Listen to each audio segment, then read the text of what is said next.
Target Chandrababu, AP పోలీసుల tension. Chhattisgarh రాష్ట్రం సుకుమా జిల్లాలో నిన్న మావోయిస్టులు జరిపిన దాడిలో పెద్ద సంఖ్యలో సిఆర్పిఎఫ్ జవాన్లు మరణించిన సంగతి తెలిసిందే. గత 3-4 ఏళ్లుగా వరుసగా అగ్రనేతలను కోల్పోయి వేలాది మంది కేడర్లు లొంగిపోయి 6 నెలల కిందట మల్కన్గిరిలో 24 మంది కామ్రేడ్లను కోల్పోయి అగ్రనేత ఆర్కే త్రుటిలో ప్రాణాలతో బయటపడడంతో ఊపిరి పీల్చుకున్న మావోయిస్ట్ పార్టీ అంపశయ్యపై ఉందని, ఆ పార్టీ పనైపోయిందని పోలీసులు తరచూ చెబుతున్నారు. కానీ వాస్తవ పరిస్థితులు వేరుగా ఉన్నాయి. 6 నెలల కిందట మల్కాన్గిరిలో దారుణంగా దెబ్బతిన్న తర్వాత మావోయిస్ట్ పార్టీ రగిలిపోతుందని, ఎలాగైనా భారీ టార్గెట్ కొట్టి మళ్లీ లేవాలని ట్రై చేస్తోందని తెలుస్తోంది.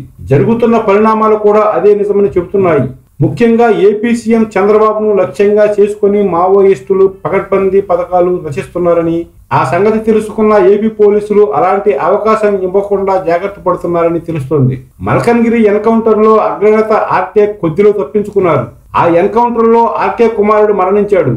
ఈ నేపథ్యంలో ఆర్కే ప్రతీకారేచ్ఛతో రగిలిపోతున్నారని భావిస్తున్నారు. అంత భారీ ఎన్కౌంటర్ లో తప్పించుకున్న ఆర్కే ఆసూకి అప్పట్లో బయట ఉన్న మావోయిస్ట్ పార్టీ సానుభూతి పరులు నేతలకు తెలియకపోవడంతో ఆయన్ను పోలీసులు పట్టుకున్నారని భావించారు. వాస్తవాలు ఏవైనా మొత్తానికైతే ఆర్కే ప్రాణాలతో బయటపడి మళ్లీ పార్టీకి కాంటాక్ట్ లోకి వచ్చారు. సాధారణంగా అలాంటి ఘటన తర్వాత అగ్రనేతలు సేఫ్ షెల్టర్ జోన్కు వెళ్తారు. కానీ ఆర్కే అక్కడ 4 రోజుల్లో 2 సార్లు మళ్లీ పోలీసులకు చిక్కకుండా తప్పించుకున్నారు. అంటే ఆయన అక్కడే తిష్ట వేసి భారీ ప్లాన్ ను గీస్తున్నారని అర్థమవుతుంది. మరోవైపు చంద్రబాబుపై ఢిల్లీలో మావోయిస్టులు విక్కి చేశారు. ఈ సంగతి ఢిల్లీలోని నిఘా వర్గాలు, ఏపీ నిఘా వర్గాలు కూడా గుర్తించాయి. దాంతో చంద్రబాబు భద్రతను భారీగా పెంచారు.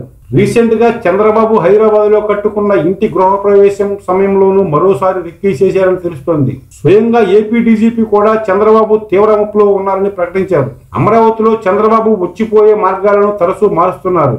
డీజీపీ స్థాయి అధికారి చంద్రబాబు భద్రతపై తీవ్ర ఆందోళన వ్యక్తం చేయడం, ఆయన భద్రతను మరే ముఖ్యమంత్రికి లేని స్థాయిలో కనీవిని ఎరిగిన రీతిలో పెంచుకుంటూ పోవడం చూస్తుంటే చంద్రబాబు పోలీసులు బాగా టెన్షన్ పడుతున్నట్లు అర్థమవుతోంది.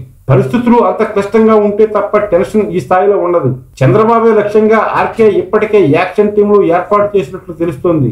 నిన్నటి ఛత్తీస్గఢ్ దాడి కూడా ఆర్కే ప్లానింగ్ లో భాగమేనని, భారీ అటాక్ తో దళాల్లో ఆత్మవిశ్వాసం పెంచడం, ఆయుధాలు సమీకరించుకోవడం కోసం ఇది చేశారని చెబుతున్నారు.